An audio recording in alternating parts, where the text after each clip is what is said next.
പാകിസ്ഥാനുമായി അതിർത്തി പങ്കിടുന്ന സംസ്ഥാനങ്ങളിൽ പ്രതിരോധ നടപടികൾ വിലയിരുത്തി മോക്ക് ഡ്രിൽ.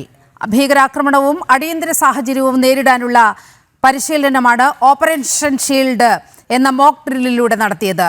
ജമ്മു കാശ്മീർ മുതൽ ഗുജറാത്ത് വരെയും ഹരിയാനയും മോക്ക് ഡ്രില്ലിന്റെ ഭാഗമായി. അതിർത്തി മേഖലകളിൽ ബ്ലാക്ക് ഔട്ട് ഡ്രില്ലും നടത്തി.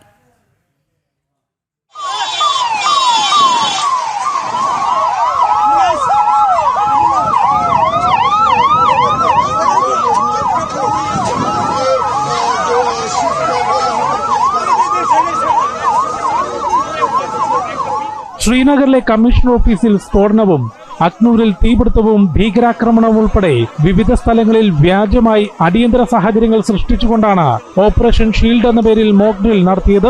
ജമ്മു കശ്മീർ, പഞ്ചാബ്, ചണ്ഡീഗഡ്, ഹരിയാന, രാജസ്ഥാൻ, ഗുജറാത്ത് തുടങ്ങിയ സംസ്ഥാനങ്ങളിലെ വിവിധയിടങ്ങളിൽ തുടർച്ചയായി അപായ സൈറൻ മുഴക്കിക്കൊണ്ടായിരുന്നു നടപടികൾ. പഹൽഗാം ഭീകരാക്രമണത്തെ തുടർന്ന് ആഭ്യന്തര മന്ത്രാലയം പുറപ്പെടുവിച്ച നിർദ്ദേശപ്രകാരമാണ് മോക്ക് ഡ്രിൽ നടത്തിയത്. പ്രതിരോധ നടപടികൾ പൊതുജനങ്ങളെ പരിചയപ്പെടുത്തുന്നതിനും ഏത് അടിയന്തര സാഹചര്യവും നേരിടാൻ പ്രാപ്തമാക്കുന്നതിനുമാണ് തുടർച്ചയായി ഇത്തരം പരിശീലനങ്ങൾ നടത്തുന്നത്. आज की जो मॉक ड्रिल की जा रही है ये ऑपरेशन शील्ड, जैसे कि शील्ड का मतलब है कवच, और ये भारत सरकार की ओर से MHA की ओर से जितने भी सिविलियन एरियाज है उसमें ये मॉक ड्रिल की जाएगी, जिससे जो सिविलियंस को कवच करने के लिए രാത്രി 8 മണി മുതൽ 15 മിനിറ്റ് അതിർത്തി മേഖലകളിൽ പൂർണ്ണമായും വൈദ്യുതി വിച്ഛേദിച്ചുകൊണ്ട് ബ്ലാക്ക് ഔട്ട് ഡ്രിൽ നടത്തി.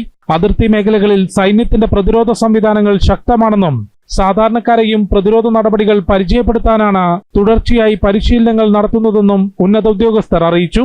ജനം, ഡൽഹി.